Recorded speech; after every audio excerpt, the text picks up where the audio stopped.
দেশেই বিশেষ করে রাজধানীতে গুড়ি গুড়ি বৃষ্টি সকাল থেকে হচ্ছে, যে কারণে জলাবদ্ধতার সৃষ্টি হয়েছে। এর আগে থেকেই তো রাস্তাঘাটে ভাঙাচোরা রয়েছে। এই বিষয়গুলো নিয়ে বিস্তারিত জানাতে আমার সঙ্গে রাজধানীর আরামবাগ থেকে যুক্ত হচ্ছেন সহকর্মী দেবরাজ। দেবরাজ, গতকালকে আমরা দেখেছি যে আরামবাগে জলাবদ্ধতা সৃষ্টি হয়েছিল এবং অফিস আওয়ার তো এখন শেষ, কিন্তু এই সময় কিন্তু আরামবাগে নটরডাম থেকে শুরু করে অনেকগুলো শিক্ষা প্রতিষ্ঠান রয়েছে আশপাশে এলাকায়। কি ধরনের ভোগান্তি এখন রাজধানীবাসীকে আরামবাগে বিশেষ করে পোহাতে হচ্ছে সেখানে?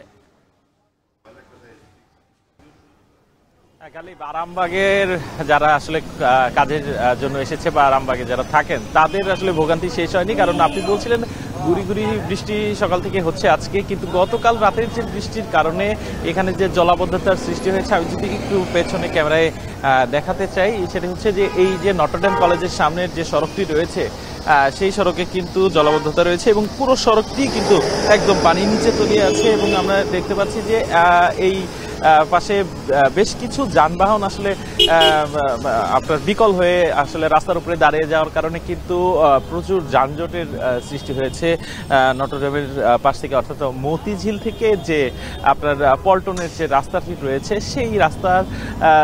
সেই পথে কিন্তু দীর্ঘ যানজট আসলে দেখা যাচ্ছে।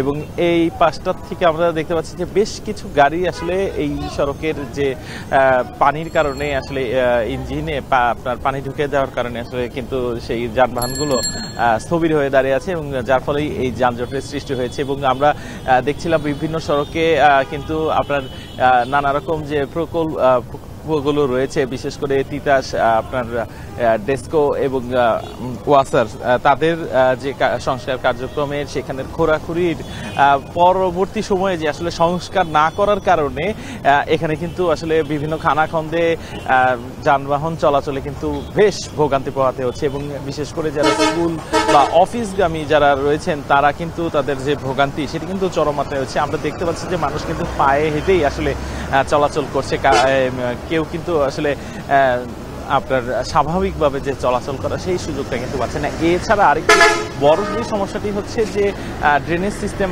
ভালো না থাকার কারণে কিন্তু এই পানিগুলো নিষ্কাশিত হচ্ছে না। যে আপনার সোয়ারেজ লাইনগুলো রয়েছে, ড্রেনেজ লাইনগুলো রয়েছে, সেই লাইনগুলো দিয়ে আসলে পানি ঠিক মতো যাচ্ছে না। এবং আমরা দেখতে পাচ্ছি যে যত্রতত্র আসলে বিভিন্ন ধরনের ময়লা টয়লা ফেলে রাখার কারণে কিন্তু আপনার এই পানিগুলো যাচ্ছে না। এবং বিশেষ করে এই পলিথিনের কারণে কিন্তু ড্রেনের মুখগুলোতে আসলে আটকে থাকার কারণে আপনার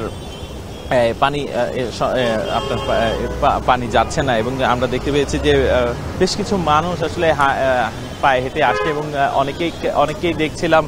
অনেককেই দেখছিলাম আসলে নিজ উদ্যোগেই সেই ড্রেনের মুখগুলো পরিষ্কার করছে। তো এই ভোগান্তি এখানকার মানুষগুলো বলছিলেন যে আসলে এই ভোগান্তিগুলো আসলে কখনোই কমছে না, নানাভাবে বলার পরেও আসলে এই সিটি কর্পোরেশনের যারা কর্তৃপক্ষ আছে তারা আসলে কোনো ধরনের পদক্ষেপ নিচ্ছে না বলেই কিন্তু অভিযোগ করেছে এলাকাবাসী এবং পথচারীরা। তো গালিব, আমার কাছে আরামবাগের এই জায়গা থেকে সর্বশেষ তথ্য এই ছিল। দেবরাজ জানাচ্ছিলেন আরামবাগে জলাবদ্ধতার সবশেষ